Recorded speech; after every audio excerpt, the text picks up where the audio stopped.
New year, new Madden. How much can a franchise with no competition improve? How does it put behind it a generation where it disappointed more than it dazzled? My name is Paulo, and I'll tell you everything about it in this video review for Madden 21.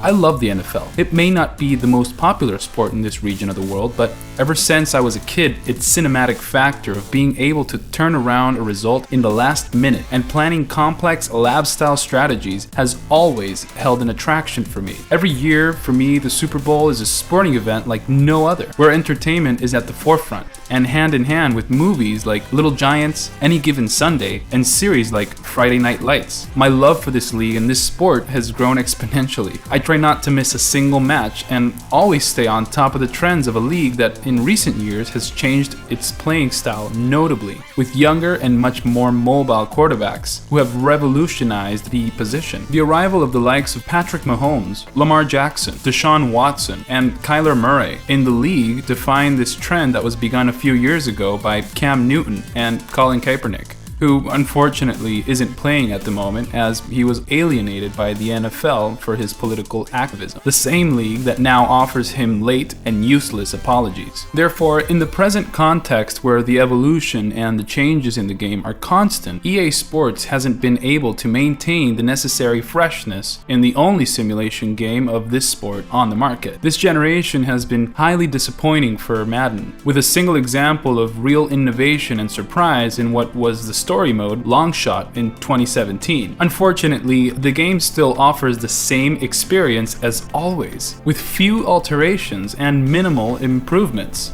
However, this year they have at least adapted a bit better to the league's new trends, giving what is perhaps its most decent version in a long time.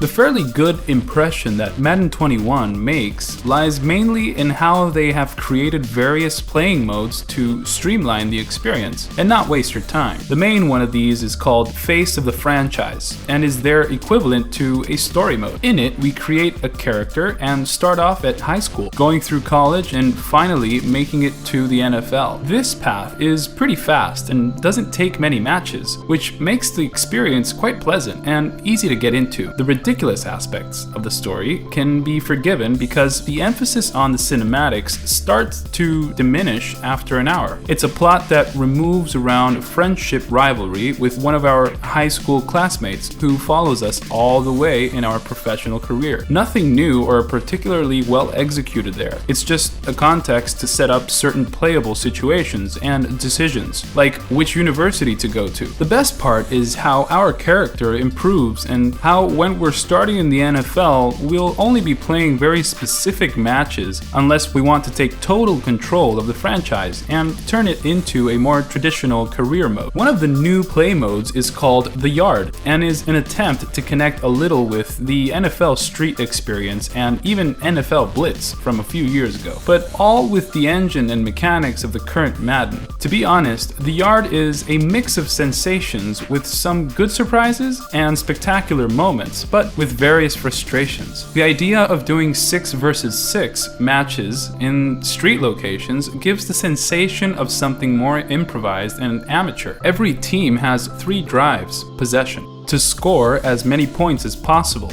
There are some rules that change, like the fact that you can't tackle the quarterback until a few seconds have passed, and even being able to make a forward pass before you cross the line of scrimmage. Although every now and then we can make spectacular plays with some chances so that players blossom and play with more swagger, it's still Madden. It isn't like they created a new engine to make it totally crazy and arcade. You notice this above all when defending, where you have to be more accurate than ever, as there are few players on the field, more space, and more margin for getting it wrong. The Yard tries to climb onto the success that 2K have had with their NBA game and their The Park mode, where we create a character and then play street games with other rules. This has basically the same intention, and we also use the created character, buying new clothes and going up prototype player levels as we use them.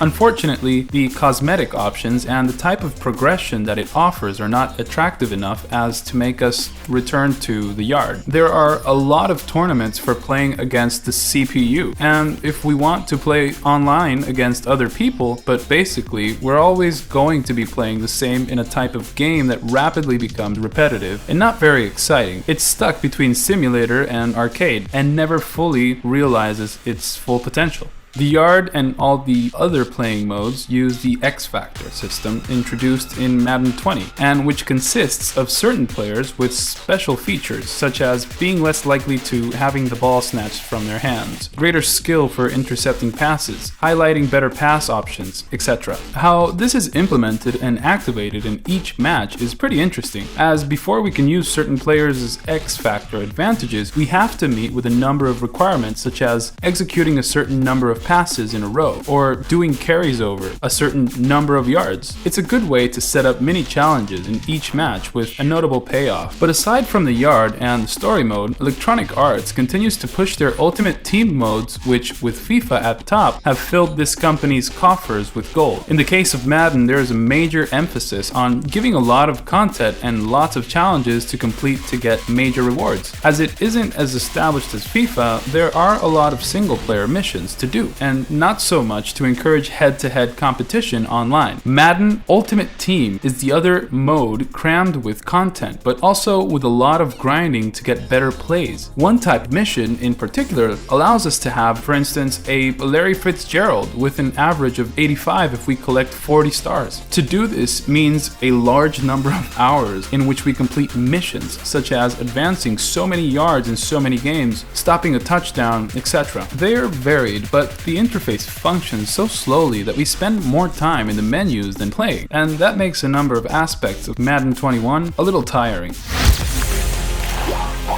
When it comes to playing actual matches, there are some improvements and certain mechanics that left me a little more satisfied than in other years. To begin with, the information on the screen is clearer than ever, and we even get good advice about what to do at certain moments. For example, when we receive a pass, there appears above our character what to do with the right stick to shake a defender off. The same if we do a carry, or even what type of pass to make with our quarterback. This also translates into defense, which gives better tools than other years, even when it is still difficult to defend properly. This time, we can use the right stick to make moves that allow us to rush the quarterback more effectively, causing more frequent sacks and giving us a way of defending that is more fearful and aggressive. All this is boosted by a system of collisions that is considerably more polished and realistic than other versions. Lastly, there is a greater emphasis on the terrestrial play and more tools when it comes to selecting plays such as RPO, run pass option, where we can, depending on the buttons we press, pass or run. There are also plays that allow us to do that with the quarterback. Much more trick plays, more emphasis on plays like jet sweeps, and various others that broaden the range possibilities. With all its little improvements and with the great amount of content to be played, Madden 21 offers a package that's a bit better than in previous years. However, it doesn't quite shake things up or revolutionize its mechanics. We're still waiting for a football game that amazes us, that makes our fantasy